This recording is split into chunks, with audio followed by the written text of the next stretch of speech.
sul on nagu põhimõtteliselt sünnid siia kellegina ja sa leiad oma tee, aga kui sa lähed oma teele vastu, siis sul hakkabki elus juhtuma igasuguseid halbu asju, on ju, sul nagu, ma ei tea, lööd oma varvast ära pidevalt või ma ei tea, sul juhtub mingi lambi õnnetus ja asjad kukuvad maha su käest, pillad, ma ei tea, siis mõtled, oh my god, ma olen nii liimist lahti, see ei ole liimist lahti, sa oled valel teel lihtsalt, sa oled kogu aeg olnud nagu sul valel teel.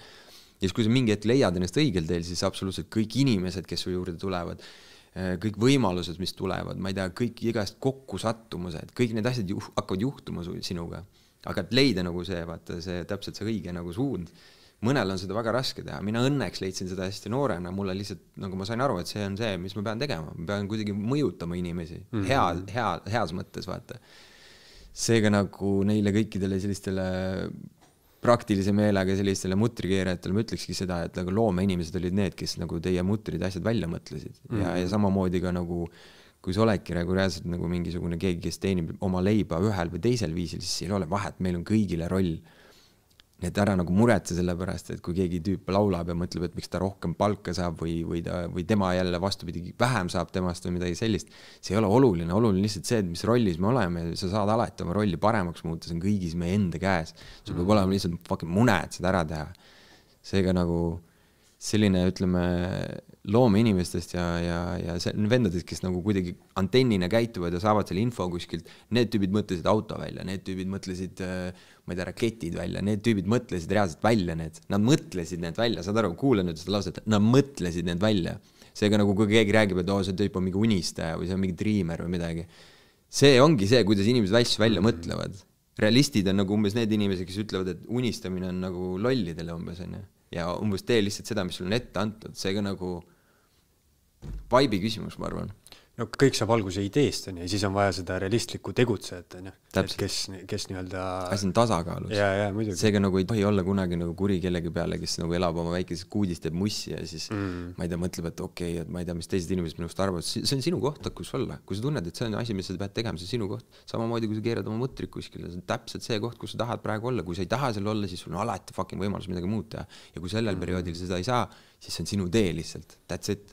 Seega nagu ma arvan, et igal inimesel on valiku võimalusi tegelikult väga palju, lihtsalt seda, ütleme, seda maksimaalselt efektiivset teed nagu otsida ja saavutada seal midagi, seda on nagu võib-olla keeruline, aga see ei ole võimatu, see lihtsalt tuleb üks hetk sinuni. Selle äratundmine on muidugi, jah, ütleme, ma ei tea, kui sinu juttu praegu kuulab näiteks mingisugune 45-aastane pereisa, kes käib iga päev on ju laos tööl ja siis ta mõtleb, et perse, et tegelikult ma tahan maalikunstnik olla, on ju. Et siis on ta on juba sellises olukorras, et tal on tõesti väga raske sealt nagu on ju tekitada sugust asja. Aga ma arvan et tegelikult iga inimene nagu natukene, kui ta enda vastu täiesti aus on, siis ta teab, on ju. Ja samamoodi hästi tihti räägitakse just sellest stereotüübist, et ma ei tea, kas mingi kontoriinimene või laotööline või kes iganes, et ta tegelikult võiks olla loomeinimene ja tunneb, et ta tahab olla loomeinimene, aga samamoodi on vahepeal inimestega, kes nagu üritavad olla loomeinimesed, aga nad üldse ei ole minu arust.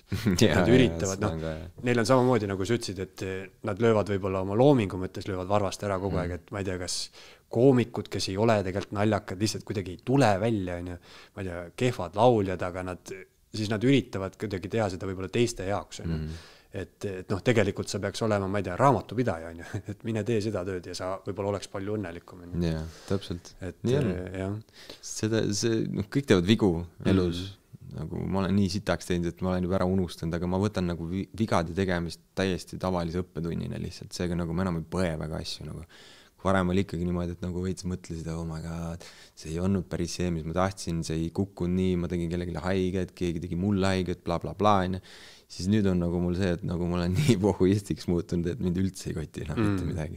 Aga heas mõttes. Ma lihtsalt ei reageeri.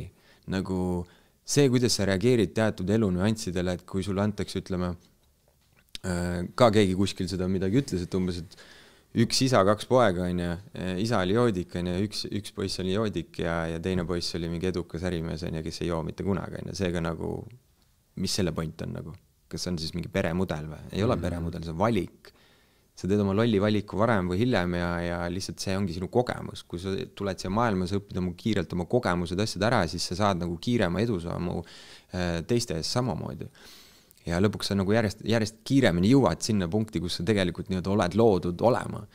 Seega nagu see ongi see, et kõikide nende esoteerikate muud asjadega ma kujutan ette, et sa saadki nagu ennast kuidagi viisi häälestada teatud teele kiiremini, siis võib-olla sa oledki siuke pargipingi vend, võib-olla paned kogu aeg pargipingil jooki ka, üks vend joob seal kõrval, teine vend saab mingi igavese mingisuguse valgustuse ja õpib sellel hetkel nii hästi maailma tundma, ennast tundma, et tõuseb püsti, võib-olla loob midagi, võib-olla lihtsalt läheb koju ja jagab seda kõikide inimestega. Me kunagi ei tea nagu seda, et kui palju meie kui üksik tegu teisi inimesi mõjutab. See on crazy. Nagu siin paar saadet tagasi mul ütles üks tark mees, et kui tema käest küsitakse, et kuidas sa saad vaimse ja finantsilise maailma nagu ühendada, siis tema küsib alati vastu, et kuidas sa saad need nagu lahus hoida, et need on üks ja sama asi. Aga jah, sellest pohhuismist rääkides, et iseenesest on see ju üsna selline, ma ei tea, hinge mõttes riskibusiness, kui sa oled loomeinimene, sa lood midagi enda südamest ja siis lased selle avalikkuse ette ja öeldakse, et ilge sitt on. Et võib päris nõme tunne olla, et ma ei tea, kas sa oled nagu tajunud, et sul on, ma ei tea, paks nahk kasvanud aja jooksul või? Jaa, muidugi. Pigem on nagu see, et ma olen pigem varem olen nagu ennast piitsutanud palju. Nagu ennast.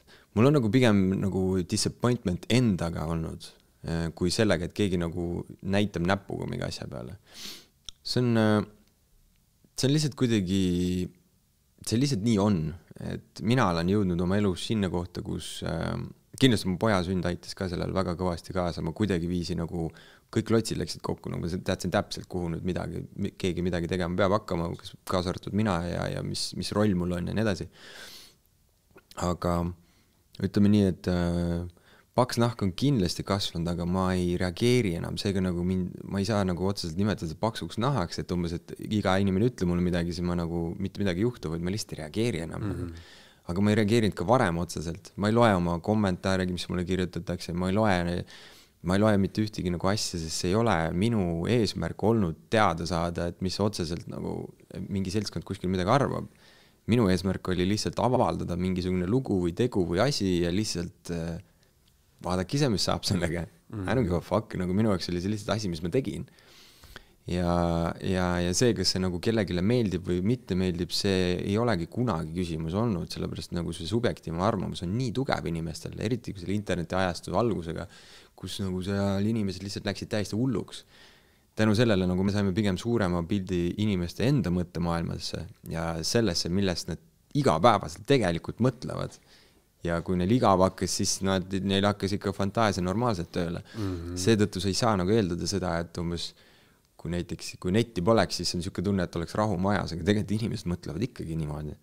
Sa tead, et nad on olemas, sa lihtsalt ei kuule seda, seega kui sa otseselt ei pane tähele midagi või sa ei kuule seda, siis ei tee seda olematuks. Seega nagu ma ei muretse selle pärast üldse, et nagu kas mina meeldin kellegile või mitte. Mulle meeldib alati öelda, me elame koos, me sureme üksi. Ja see aja järk, mis ma siit praegu elus surmani tahan teha, see on nagu lihtsalt minu asi. Ja see on minu asi ainult see, nii kaua, kuni ma teen asju hea tahtega. Seega nagu kui mina teen midagi head ja ma annan hea energia sinna sisse, siis ükski vend ei ütle mulle mitte sittagi, mitte keegi. Mitte ükski mees ei ütle mulle mitte midagi. Mitte ükski tüüp ei tule minu juurde ja ütleb umbes, et sa ei tee niimoodi. Sa ei tee head asja või midagi. Või siis sul ei sobi nagu mingi teatud asi või mida iganes, siis ma olen nagu vastutav selle eest. Ei, kui minul oli hea mõte sellega ja kui mul on mingi hea energia selle taga, siis on põhimõtteliselt nagu kaitsekilp. Seega me ei räägi enam nagu paksust nahast, me räägime reaalselt nagu mingisugusest divine asjast, nagu, mis on nagu nii võimas, et sul ei ole nagu siia asja.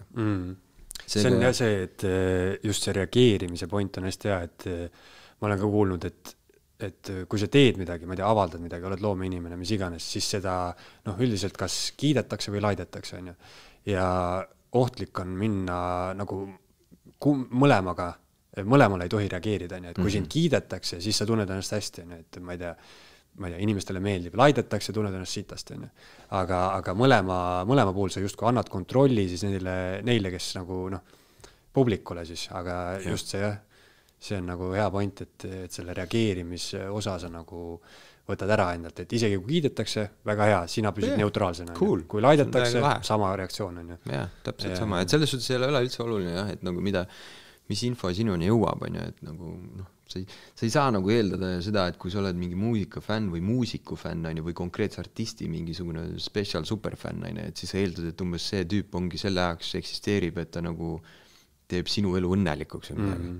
Ma olen täiesti samasugune tavaline jorss, nagu kes lihtsalt elab oma elu ja proovib aru saada, mis toimub.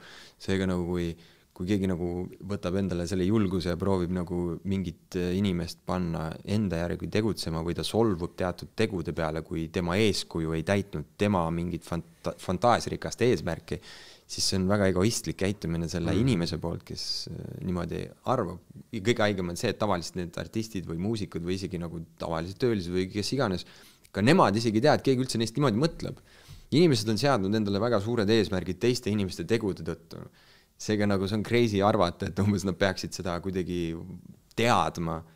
See on nagu öeldakse seda, et vaata, et ära kunagi kohtu oma eeskujudega. Või midagi sellist või kangelastega või kuidagi need paremini ütlevad inglise keeles seda. Et siis pettud. Sa pettud ja võib-olla siis sul midagi crashib. Et mõnikord ongi hea, kui sa lihtsalt lased inimesel tegutseda ja olla. Las ta olla. Eesti Esu.